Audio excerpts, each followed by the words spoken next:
myself Anu Chaudhary, Ayurveda and family coach. ఈరోజు లేడీస్కి సంబంధించిన హెల్త్ ఇష్యూ గురించి మాట్లాడుకుందాం. అదేంటి అని అంటే, చాలామందికి వైట్ డిశ్చార్జ్ ఎక్కువగా అవుతూ ఉంటుంది అని చెప్పాను కదా. సో ఈ వైట్ డిశ్చార్జ్ ఎక్కువగా అయ్యేటప్పుడు న్యాచురల్గా వీళ్ళు రెగ్యులర్ లైఫ్లో వీళ్ళు చేయాల్సిన పనులు తీసుకోవాల్సిన ఆహారం ఏంటి అని చెప్పి ఈరోజు మనం మాట్లాడుకుందాం. ఏంటి అని అంటే, కొంతమంది మహిళలకి హార్మోన్స్ అనేవి ఎక్కువగా ఓవర్గా రియాక్ట్ అవుతూ ఉంటాయి. సో లైక్ ఫర్ ఎగ్జాంపుల్ తీసుకుందాం, ఎటువంటి మహిళల్లో ఈ హార్మోన్స్ రియాక్షన్ ఎక్కువగా ఉంటుంది అని అంటే, ఎక్కువగా లైక్ హైయర్ పొజిషన్ జాబ్స్లో ఉండే మహిళలు ఉంటారండి. లైక్ టార్గెట్స్ అని, లైక్ వాళ్ళకి ప్రాజెక్ట్స్ అని ఎక్కువగా ఉంటాయి. వాళ్ళకి ఆ టైంలో ఏంటంటే వీళ్ళు అనుకున్న టార్గెట్ రీచ్ అవ్వాలి కాబట్టి సో వీళ్ళు ఎక్కువగా ఆలోచిస్తూ ఉంటారు, ఎక్కువగా టెన్షన్ పడిపోతూ ఉంటారు. అండ్ వీళ్ళలో ఏంటంటే టెస్టోస్టిరాన్ అనే హార్మోన్ కూడా ఎక్కువగా రిలీజ్ అవుతుంటుంది. యాక్చువల్లీ 10-20% లేడీస్లో ఉండే ఈ టెస్టోస్టిరాన్ మహిళల్లో కూడా ఉంటుంది. బట్ కానీ ఇలా ఎక్కువగా మనం రియాక్ట్ అయినప్పుడు, హార్మోన్స్ ఎక్కువగా రియాక్ట్ అయినప్పుడు మనకి ఈ టెస్టోస్టిరాన్ 20% కన్నా కూడా ఎక్కువ వచ్చే ఛాన్స్ ఉంది. సో అలాంటి మహిళల్లో మీసాలు, గడ్డాలు, అవాంఛిత రోమాలు అనేవి ఎక్కువగా వస్తూ ఉంటాయి.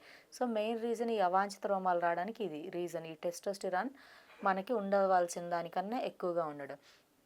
అయితే ఈ వైట్ డిశ్చార్జ్ కంట్రోల్ అవ్వడానికి న్యాచురల్గా చేయాల్సింది ఏంటి అని అంటే, first of all like some exercises అనేది చేయాలి. కెగిల్ అనే ఒక ఎక్సర్సైజ్ ఉంటుంది, అది రెగ్యులర్లీ 10-15 మినిట్స్ అనేది ప్రాక్టీస్ చేయండి, చాలా మంచిది మజిల్ బిల్డప్కి. అండ్ ఇంకొకటి వచ్చేసి శరీరంలో వేడి లేకుండా చూసుకోవాలి.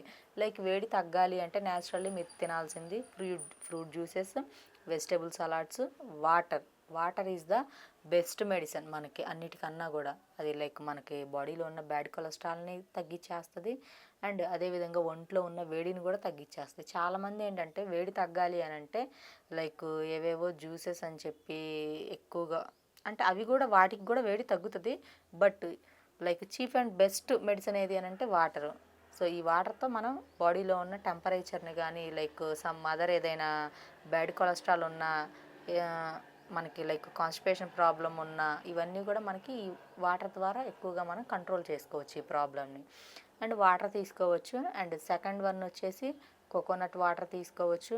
అండ్ థర్డ్ వన్ వచ్చేసి లైక్ సబ్జా నీళ్ళు ఐడియా ఉంటుంది కదా, సబ్జా గింజలు, అవి నైట్ పూట సోక్ చేసి పెట్టేసుకొని 1 లీటర్ వాటర్లో ఒక 2 or 3 table spoons early morning తీసుకోవచ్చు.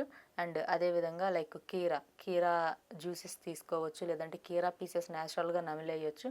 సో ఇలాంటివి న్యాచురల్గా పాటించండి. అండ్ ఈ వైట్ డిశ్చార్జ్ ఎక్కువగా ఎవరిలో ఉంటుంది అని అంటే, ఉమెన్స్లో అని చెప్పాం కదా, వాళ్ళల్లో ఉంటుంది. అండ్ కాలేజెస్ 9th క్లాస్ నుండి 25 ఏజ్ ఈ మధ్యలో ఎవరైతే ఎడ్యుకేషన్ చేస్తూ ఉంటారో వాళ్ళలో కూడా ఇది ఎక్కువగా కనిపిస్తూ ఉంటుంది. ఎందుకనంటే వాళ్ళు కూడా ఎడ్యుకేషన్ పర్పస్లో కొంచెం ఎక్కువగా స్ట్రెస్కి గురవుతూ ఉంటుంటారు. అండ్ అదేవిధంగా వాళ్ళకి కొంచెం లైక్ ఎక్కువగా మార్క్స్ తెచ్చుకోవాలని వాళ్ళు కూడా చాలా లైక్ కాంపిటీషన్ లాగా వాళ్ళు చదువుతూ ఉంటారు. అలాంటి వాళ్ళ కూడా ఈ హార్మోన్స్ రియాక్షన్ అవుతూ ఉంటుంది. అప్పుడు కూడా వీళ్ళకి వైట్ డిశ్చార్జ్ కనిపిస్తూ ఉంటుంది. అండ్ ఇంకొక బిగ్ మిస్టేక్ ఏంటంటే, ఈ ఏజ్ ఎవరైతే లైక్ 13-25 ఏజ్ మధ్యలో ఉంటారో వీళ్ళు ఎక్కువగా వాటర్ తీసుకోరు. అండ్ సెకండ్ వన్ వచ్చేసి ఫ్రూట్స్ ఎక్కువగా తీసుకోరండి. వీళ్ళు ఎక్కువగా బయట జంక్ ఫుడ్లను లైక్ చేస్తూ ఉంటారు అండ్ ఆయిల్ ఫుడ్లను ఎక్కువగా తింటూ ఉంటుంటారు. సో వీళ్ళు ఏంటి అని అంటే, ఈ ఏజ్ మధ్యలో వాళ్ళు ఎక్కువగా ఫ్రూట్స్ తీసుకోవడం నేర్చుకోండి. అదేవిధంగా స్కిన్ కూడా ఎప్పుడు తేమలా ఉండేలా చూసుకోండి. అండ్ వాటర్ ఎక్కువగా తీసుకోండి. అప్పుడు ఈ వైట్ డిశ్చార్జ్ అనేది కంట్రోల్ అవుతూ ఉంటుంది. అండ్ ఫైనల్లీ నేను చెప్పేది ఏంటి అంటే, ఈ వైట్ డిశ్చార్జ్ కంట్రోల్ అవ్వడానికి మీకు ఒక 2 టిప్స్ చెప్తాను, ఆయుర్వేద టిప్స్. అవేంటి అని అంటే, మీకు రెగ్యులర్గా రైస్ కుక్ చేసుకుంటారు కదా, సో ఆ కుక్ చేసుకునేటప్పుడు గంజి వంపుకుంటారు కదా, అందులో ఒక చిటికెడు పసుపు, ఒక చిటికెడు సైంధవ లవణం వేసేసుకొని ఉదయం సాయంత్రం కనుక తీసుకున్నట్లయితే ఈ తెల్ల బట్టను మనం కంట్రోల్ చేసుకోవచ్చు. అండ్ ఇంకొక టిప్ వచ్చేసి, మనకి సమ్మర్ సీజన్లో మామిడి పళ్ళు అవైలబుల్గా ఉంటాయి. సో ఆ మామిడి పళ్ళని చక్కగా మనం కట్ చేసేసుకున్న తర్వాత లోపల జీడిని పారేస్తూ ఉంటాము. అలా కాకుండా లోపల ఉన్న జీడిని చక్కగా ఎండబెట్టేసేసుకొని మనం శుద్ధి చేసేసుకొని దాన్ని పౌడర్ చేసేసుకొని ఎయిర్ పోకుండా ఒక కంటైనర్లో పెట్టుకొని ఉదయం ఒక చిన్న టేబుల్ స్పూన్, సాయంత్రం ఒక చిన్న టేబుల్ స్పూన్ గోరువెచ్చని పాలలో కనుక కలిపి ఒక 1 వీక్ తాగినట్లయితే ఈ వైట్ డిశ్చార్జ్ అనేది న్యాచురల్గా కంట్రోల్ అవుతుంది. సో ఈ విధంగా ట్రై చేసి చూడండి. వీటికి కూడా మీకు కంట్రోల్ అవ్వలేదు అని అనుకుంటే నన్ను కన్సల్ట్ అవ్వచ్చు. Thank you.